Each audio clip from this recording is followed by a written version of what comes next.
Official science tells us that human history is a straight line, a beginning, development, and us. 6,000 years of development, from the first cities to smartphones.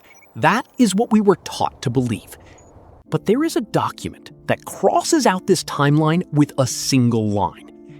It is a clay tablet known as the Sumerian King List. In it, rulers are listed with bureaucratic precision. City, king, years of reign. But there is one strange detail. The length of their reigns is measured not in decades, but in geological eras. 20,000 years, 30,000 years, and then a phrase as short as a gunshot. The flood swept everything away. And then, silence. Almost every great culture on Earth, from Sumer to India, from Greece to the Maya, remembers the same thing. The world has already ended before. And after it ended, humanity began again. Officially, these are myths. Officially, symbols. Officially, ancient people simply did not know how to separate history from legend. But wait, what if myth is not fiction? What if it is a damaged archive? And what if the Sumerians left behind not a fairy tale about the past, but a warning for us? Today, we will decode that archive. And what is written there is not only about the past.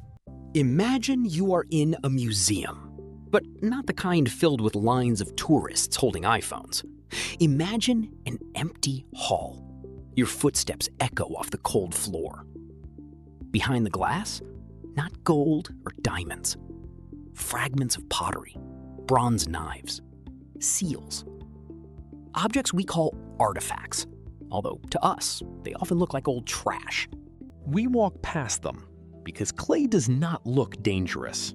It does not explode. It does not glow. But hidden inside this clay is a file that could break our picture of the world. Inside one of these artifacts lies one of the most disturbing ideas in human history: the Sumerian King List.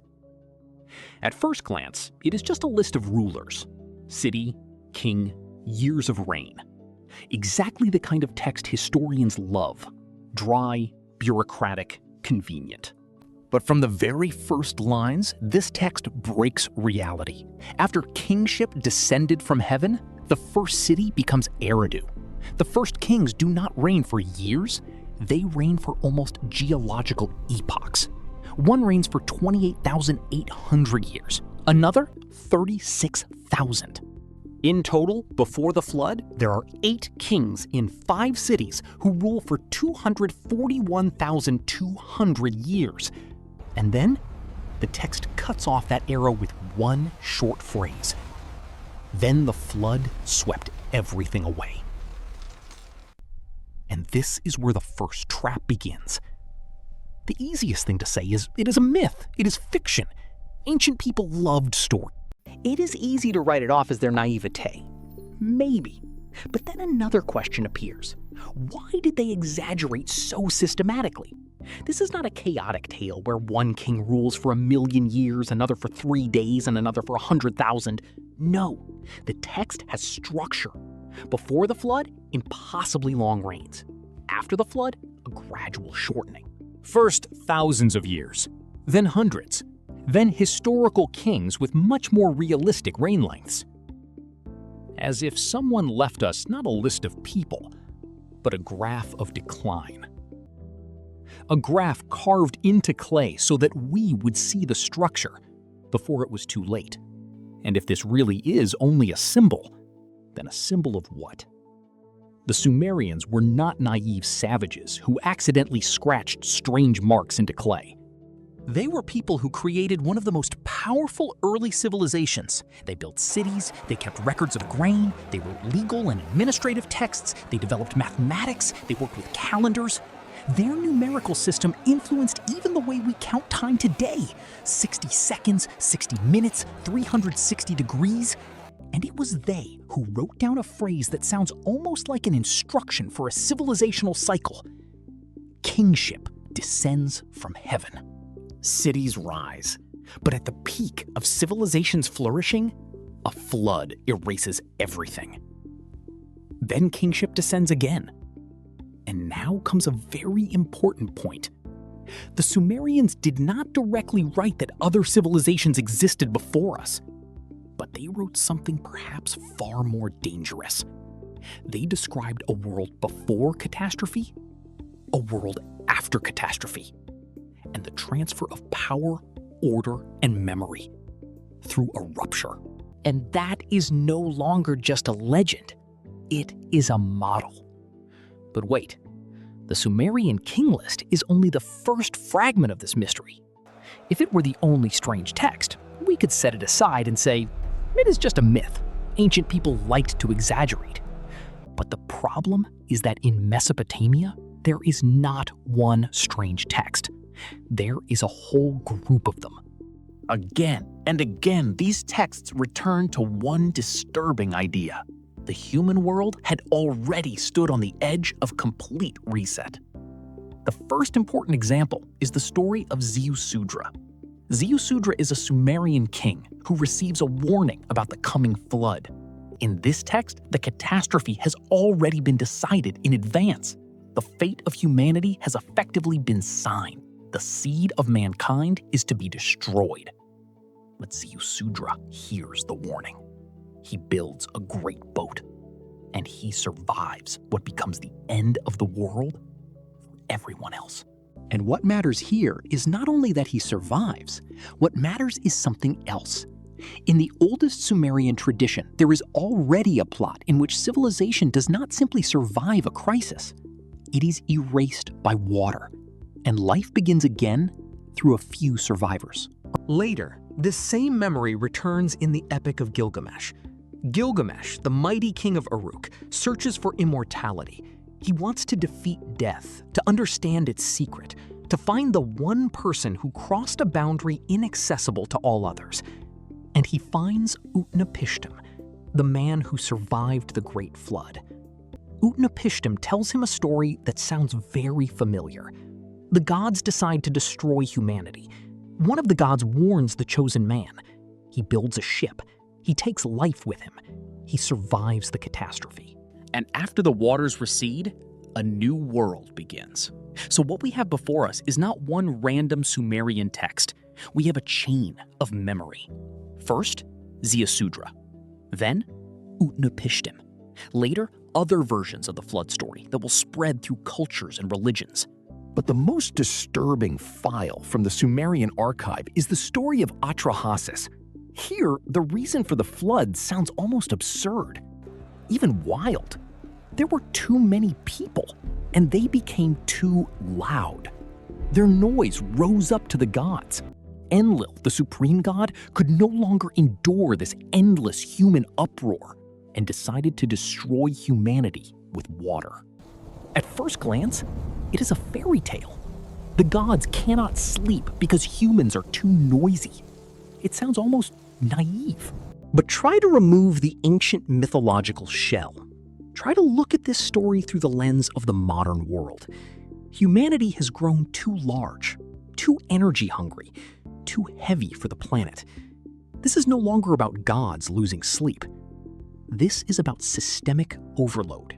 When the flow of data, energy, consumption, and waste exceeds the system's capacity, it becomes unstable. The noise of the Sumerians is our carbon emissions, our overpopulation, our resource depletion. The system does not get angry. It simply breaks down and demands an emergency reset. Now, this no longer sounds like a simple fairy tale about angry gods. It sounds like a model of a civilization that crossed the boundary of stability. And that is exactly why Atrahasis is so important. It does not show only the catastrophe. It shows the cause. The world cannot withstand human pressure. The Sumerians called it noise. Today we would call it something else: overpopulation, resource depletion, ecological pressure, system instability, civilizational overload. But the essence remains the same. The human world became too large for its own limits. And then the flood came. Imagine that an ancient scribe did not have words like ecological crisis, overshooting resource limits, systemic collapse, or cascading instability. What would he write? He would write, humans became too noisy, and the gods decided to destroy them. For a Sumerian scribe, a god is not necessarily an old man with a beard sitting on a cloud. It is an algorithm of reality. It is the forces greater than us: climate, logistics, markets, the biosphere. We do not pray to them, we optimize them. But if these forces move beyond acceptable limits, the system breaks. We call this an economic crisis or a climate catastrophe. The Sumerians called it the Wrath of Enlil. In essence, we are talking about the same thing, only in different terms. We read this and smile. But are we really so different? We also live among forces greater than us. We simply call them by different names: climate, the energy system, financial markets, logistics, artificial intelligence, the internet, nuclear weapons, global trust. We do not worship them in temples, but if they stop working, our world will begin to fall apart just as quickly. And this is where the Sumerian myth suddenly stops being an ancient fairy tale. It becomes a mirror. But the most interesting part is still ahead, because the Sumerians spoke not only about the flood, they spoke about the structure of civilization itself. In the myth Enki and the World Order, the god Enki distributes the functions of the world: lands, waters, cities, powers, crafts, order. This is not just religious poetry. It is a vision of civilization as a system, where every force has its place. And in the myth Inanna and Enki, the mysterious me appear, divine powers or principles of civilization. They can be imagined as invisible programs without which a city is not a city.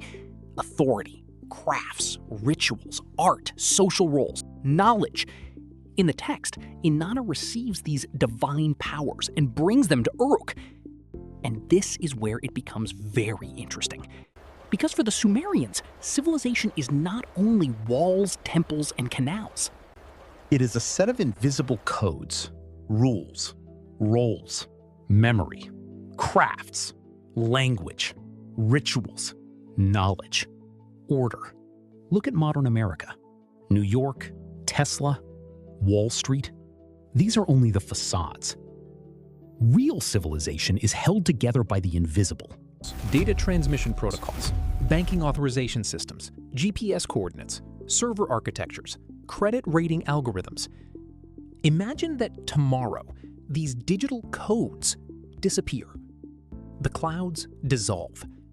The buildings remain standing, but civilization, like an operating system whose kernel has been deleted, stops functioning instantly. And this is exactly what ancient texts understood better than we want to admit. Now, let us step aside to Göbekli Tepe in Turkey. Imagine this. We are used to thinking that history is a slow path from dirty caves to civilization. First, survival, then agriculture, and only after that, monumental construction. But Göbekli Tepe breaks this matrix. These structures are more than 10,000 years old. T-shaped stone pillars, each weighing as much as several elephants, covered with carvings that look like a complex message. This was the time of hunter-gatherers. According to the official version of history, these people should have been busy only with finding food. But instead of merely surviving, they built a temple. They created art. They gathered by the thousands to build something. And here is the strangest part. At some point, they buried their own temple under the earth. Imagine if humanity today gathered together to bury the skyscrapers of Manhattan under sand. Why? This does not prove the existence of Atlanteans, but it does prove that we do not know the whole story. But if civilizations really could disappear, why do we not find their traces? Where are their cities? Where are their roads? Where is the evidence? This is the strongest objection, but it contains a trap. We search the past as if it necessarily had to look like us, We imagine previous civilizations with concrete, metal, servers, and electricity. But let us ask a different question. What will remain of our world in 10,000 years? Our videos? No, if there are no devices. Our websites? No, if there are no servers. Our photos in the cloud? No, if the cloud falls silent. Perhaps all that will remain of us are layers of plastic, fragments of concrete, chemical traces in the soil, dead satellites above the Earth, and a few strange objects that future people will no longer be able to understand correctly. Now add water. The ocean is the worst archive. It does not preserve history. It erases it. It covers it with silt. It breaks it with currents. It grinds it down with time. And this is where the most interesting part begins. The Sumerians were not the only ones who remembered a world before. The Greeks had the ages of mankind, from the Golden Age to the Iron Age. And this is not a story of progress. It is a story of loss. Plato wrote that humanity had already been destroyed many times by fire and by water. In India, the world moves through great cycles of time. Among the Maya, previous worlds die one after another. Among the Aztecs, there are the 5 suns. Among the Norse, there is Ragnarok. The world dies, and then the land rises again from the water. Different peoples, different continents, different symbols, but the skeleton is the same. A world before us, a catastrophe, survival, a new beginning, and the loss of memory. Of course, one can say these are only myths. People feared floods, fire, and death, so they invented similar stories. But what if it is not that simple? What if myth is not fiction, but damaged memory? It does not preserve the exact date. It does not give coordinates. It does not name the number of the dead. But it preserves the main thing, the feeling of catastrophe. For a geologist, a rise in sea level is a natural process. For a person who has lost the land of their ancestors, it is the end of the world. For a historian, the fall of a city is a political collapse. For an inhabitant, it is the day the gods abandon the temple. That is why ancient texts should not be read only literally, but they should not be dismissed as fairy tales either. There is a third path, to read them as memory that has passed through the ruins of time. The Sumerians left us not only myths, they left laments for cities, the pain of a civilization that witnessed its own fall. A city that yesterday seemed eternal suddenly becomes only clay, wood, stone, and dust. And here is the main idea. Civilization does not die when its walls fall. It dies when the order disappears that made those walls mean something. Imagine a data center in the desert. A giant windowless bunker where servers hum. Inside it are our photos, messages, bank accounts, voices, the faces of children, the memory of our lives. We called it the cloud. Now, let us move 5,000 years into the future. There is no electricity. The servers are dead. The drives have turned to dust. A future archaeologist finds fragments of metal and plastic and writes in a report. Most likely, this was a cult complex. Its priests worshipped an invisible force called the cloud. And you know what? He will not be completely wrong. We really did entrust our memory to the cloud. We ask algorithms where to go. We ask search engines what is true. We allow networks to decide what we will see. We do not pray to phones, but we panic when they disappear. The future may call this religion, just as we today call religion what, for ancient people, may have been an attempt to describe the forces that governed their world. And here comes the main turn. We are not saying that the Sumerians had electricity, spaceships, or secret technologies. Perhaps they preserved not the technologies of a previous world. Perhaps they preserved the memory of the very fact of its fall. And that is much more powerful. Because technologies almost never survive the end of the system. What does survive? A song, a ritual, a myth, a number, a list, a strange phrase on a clay tablet. The flood swept everything away. This is the power of the Sumerian King List. It does not explain to us what happened. It forces us to feel that something happened. But why the flood? Because for ancient people, water was both life and the end.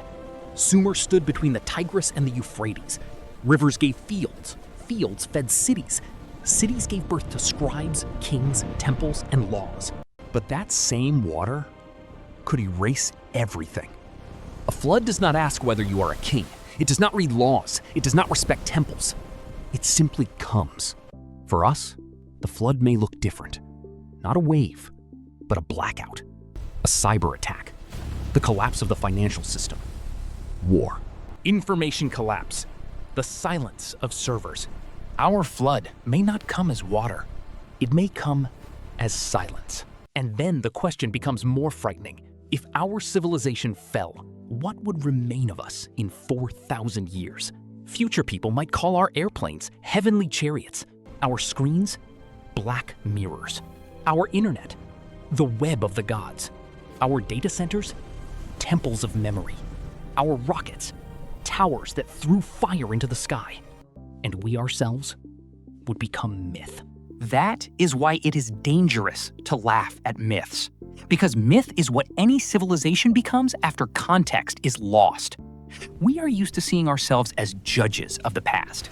Here they exaggerated. Here they invented gods. Here they did not understand nature. But what if the problem is not with them? What if we are simply reading them with the wrong tool? Imagine that. 5,000 years from now, someone finds the phrase, artificial intelligence learned to see, hear, and speak. Without computers, without electricity, without machine learning, this will sound like magic.